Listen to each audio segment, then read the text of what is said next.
سلام به همه موشکاف های گل و بلبل.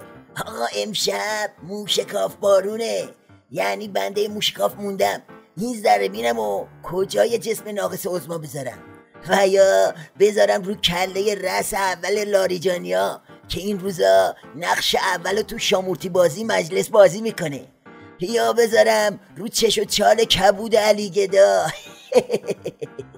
از اونجایی که علی گدا حق بافور داره بذارید بریم سراغ خودشو ببینیم نکته اولش تو سورچرونی خرمورای نظام چی بوده.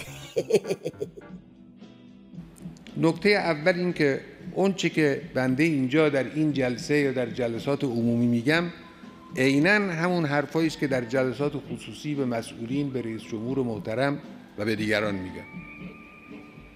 این خط تبلیغی که دیدیم و میبینیم دنبال میکنن که بعضی از خط قرمزهایی که رسما اعلام میشود در جلسات خصوصی از اونها صرف نظر میشه، نه، این حرف خلاف واقع و دروغی است.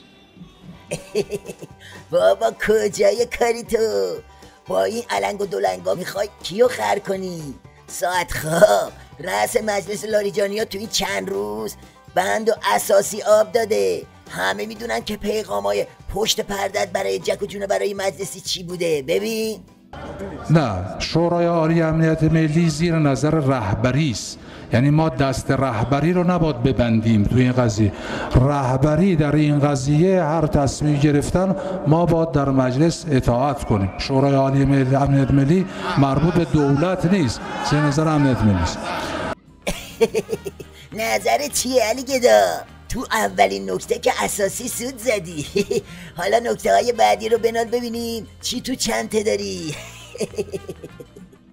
دومین نکته که حضرت آیت الله خامنه ای به عنوان مقدمه بحث هسته‌ای بیان کردند، امانتداری، غیرت، شجاعت و تدین اعضای تیم مذاکره کننده کشورمان بود.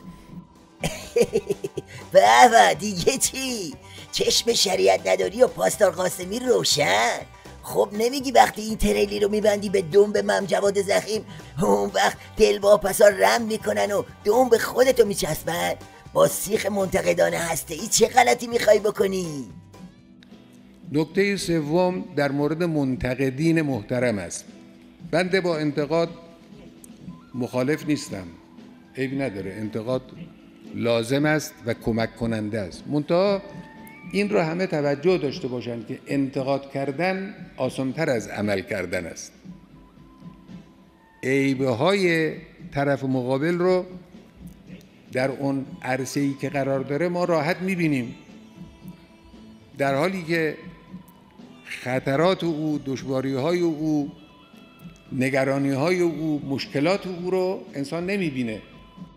همین به جماعت جام زهری که میرسه میگی متدین و شجاع و غیرت و ال و بل و جیمبل و اما به دلواپسا که رسید میخوای با همین سر و ته قضیه رو هم بیاری؟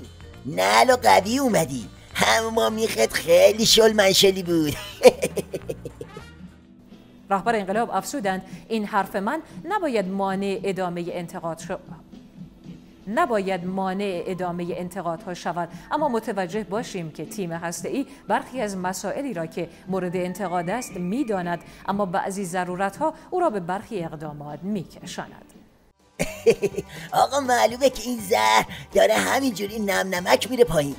این که نشد که علی گدا، بازم که داری به جام زهریات دود قرض میدی. نمیگی روی کوسه و شیخ پری زیاد میشه؟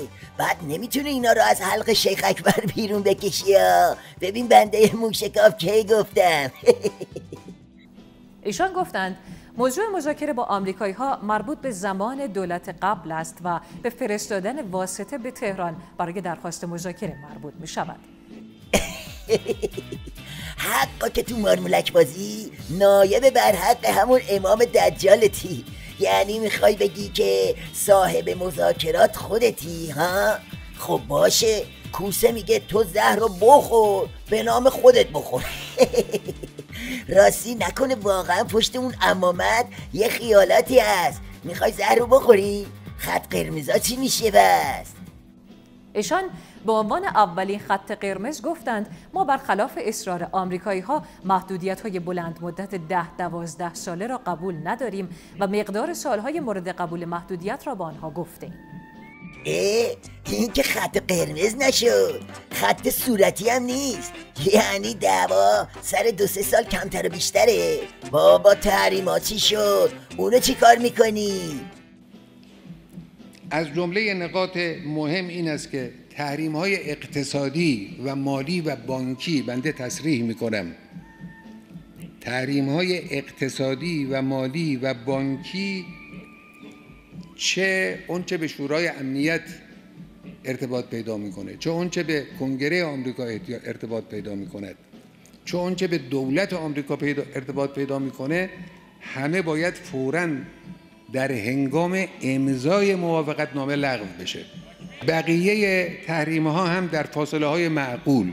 البته آمریکایی ها در زمینه تحریم ها یک فرمول پیچیده چند لایه عجیب و غریبی رو مطرح میکنن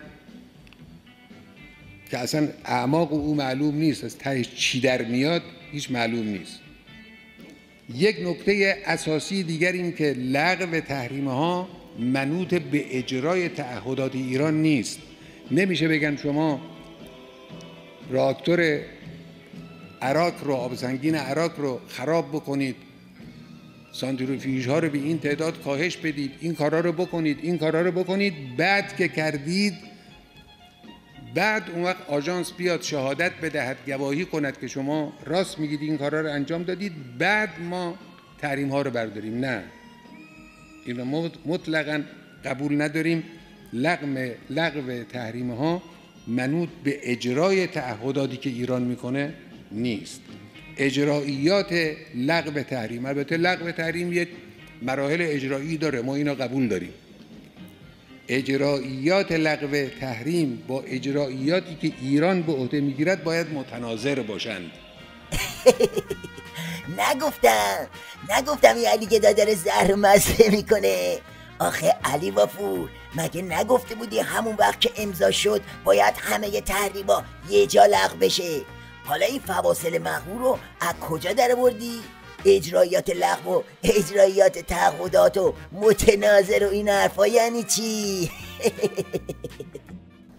رهبر انقلاب مخالفت قاطع با بازرسی‌های غیر متعارف، پرسجو از شخصیت‌های ایران و بازرسی از مراکز نظامی را از دیگر خطوط قرمز هسته‌ای اعلام کردند. حالا شد به این میگن خط قرمز، یعنی معلومه همچی یه هوا از اون اقتدار کپک زده تو رو کردی. فقط ببین شرطش اینه که با طرح تصویب شده تو مجلس بهوش دنبال کلا گذاشتن سر دل واپسا نباشی. خوردی. 2. آژانس بین‌المللی انرژی اتمی در چارچوب توافقنامه پادمان مجاز به انجام نظارت‌های متعارف از سایت‌های هسته‌ای و دسترسی به اماکن نظامی، امنیتی و حساس غیر هسته‌ای، اسناد و دانشمندان ممنوع است و باید مصوبات شورای عالی امنیت ملی رعایت شود. 3. هیچ محدودیتی برای کسب دانش و فناوری صلح‌آمیز هسته‌ای و تحقیق و توسعه پذیرفته نیست و باید مصوبات شورای عالی امنیت ملی رعایت شود. رفقا طرحو داشتید؟ یه مصوبات شورای عالی امنیت آوردن پشت هر ماده تا با این عمامه چرخوندن راه زهرخوری علی گدا رو باز بذارن. به هر حال فرق نمیکنه چه حسن کچل چه کچل حسن، به نل و میخ چه به میخونن. علی گدا یه هفته بیشتر وقت نداری، اگر نتونی از تو گلی که فرو رفتی درای بدون که چوب و پیاز توی قدمیته.